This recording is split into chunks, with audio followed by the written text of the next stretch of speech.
नमस्कार बंधुरा welcome to my channel SB Explorer. तो बंधुरा सकलके जानाई गुड इवनिंग। तो थामनेलटा देखेई बुझते पारछो टपिकटा कि निये होते चलेछे। तो बेशी देरी ना करे भिडियोटा शुरू करा जाक। तार आगे जारा चैनेले प्रथमबार एसेछो अवश्यई सकले एकटा करे सबस्क्राइब करे दिओ। तोमरा सबस्क्राइब करे राखले परबर्ती भिडियो बानानोर मोटिवेशन अनेक बाड़े, सेक्षेत्रे अवश्यई सकले एकटा करे सबस्क्राइब करे दिओ। तो बंधुरा जे आपडेटटा तोमादेरके देबो एई भिडियोते माने आलोचना करबो एकटा जिनिस, सेटा हच्छे केकेआर एर परबर्ती मैच रयेछे 26 मार्च सन्ध्याबेला 7:30 থেকে রাজস্থান রয়্যালসের বিরুদ্ধে। তো রাজস্থানের বিরুদ্ধে এটা কিন্তু কেকেআরের অ্যাওয়ে ম্যাচ।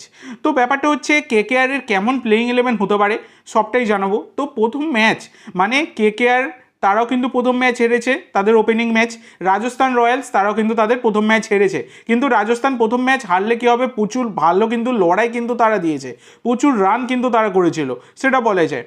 তো এই রকমই ব্যাপার। কিন্তু কেকেআরের দিক থেকে দেখতে গেলে কেকেআরের বোলিংয়ের প্রবলেম কিন্তু হচ্ছে, দেখা গেছে জানা নেই প্রথম ম্যাচের নিরিখে খুব একটা সমালোচনা করা যায় না। এদিকে রাজস্থান তার কিন্তু একদম জোফরা আর্চার বলতে গেলে প্যান্ট খুলে দিয়েছে, সাংঘাতিক রান দিয়ে দিয়েছে, বিশাল ব্যাপার। তো এবার ব্যাপার হচ্ছে কেমন হতে পারে দুই দলের প্লেইং 11 সেটাই আলোচনা করব। তো কেকেআরের প্লেইং 11-এ মেনলি একটা পরিবর্তন আসারই সম্ভাবনা বেশি, সেটাই তোমাদেরকে জানাবো। তো কেকেআরের হয়ে ওপেন করবেন কুইন্টন ডিকক এবং সুনীল নারিন, 3 নম্বরে রাহানে, 4 নম্বরে ভেঙ্কটেশ আয়ার, 5 নম্বরে রঘুবংশী থাকবেন। তো রঘুবংশীর সাথে কিন্তু মানে এখানে ইম্প্যাক্ট রুল হিসাবে কিন্তু প্লেয়ার চেঞ্জ হবে, যেখানে রঘুবংশীর বদলে কিন্তু বৈভব আরোরাও চেঞ্জ হতে পারেন কিংবা অন্য কোনো প্লেয়ারও চেঞ্জ হতে পারেন, পিচ অনুযায়ী কিন্তু কাজ হবে। এবার রিঙ্কু সিং, তারপর আন্দ্রে রাসেল, তারপর রামনদীপ সিং, তারপর হর্ষিত রানা, তারপর স্পেন্সার জনসন। তো এই জায়গায় কিন্তু এন্ডিং নোকিয়া তারই কিন্তু খেলার সম্ভাবনা প্রবল।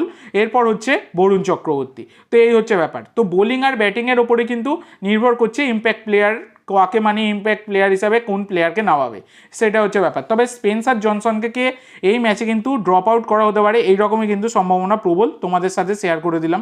তো গত বছর গম্ভীরের স্ট্র্যাটেজিতে কেকেআর আলাদা ছিল, এবছর সম্পূর্ণ আলাদা। এবারে প্রথম ম্যাচ হয়েছে, প্রথম ম্যাচের নিরিখে কিন্তু সমালোচনা করা যায় না, তো দেখা যাক। তো এবার রাজস্থান রয়্যালস তারা কিন্তু যশস্বী জয়সওয়াল এবং সঞ্জু স্যামসং ওপেন করবেন। 3 নম্বরে কিন্তু রিয়ান পরাগ, 4 নম্বরে নীতিশ রানা, 5 নম্বরে জুরেল, 6 নম্বরে সিমরান হেডমায়ার, 7 নম্বরে দুবে, 8 নম্বরে জোফরা আর্চার, তারপর মহেশ থিকসানা, তারপর তুষার দেশপান্ডে, তারপর সন্দীপ শর্মা। আর এদিকে ফারুকির সাথে কিন্তু সঞ্জু স্যামসং তার কিন্তু ইম্প্যাক্ট প্লেয়ার রুলটা কাজে লাগতে পারে, মানে ইম্প্যাক্ট প্লেয়ার চেঞ্জ কিন্তু হতে পারে। তো এই রকমই একটা সম্ভাবনা হয়ে দাঁড়াচ্ছে, তো দেখা যাক। তো তোমাদের মতে কি মনে হয় দুই দলের বেস্ট প্লেইং 11 কেমন হতে পারে অবশ্যই সকলে কমেন্ট করে জানাতে ভুলো না। তো আজকের জন্য এইটুকু বন্ধুরা, ভিডিওটি ভালো লাগলে অবশ্যই লাইক করো, শেয়ার করো, আমার চ্যানেলে প্রথমবার এসে থাকলে চ্যানেলটি সাবস্ক্রাইব করো আর কমেন্ট করে জানাও ভিডিওটি কেমন লাগলো। ধন্যবাদ।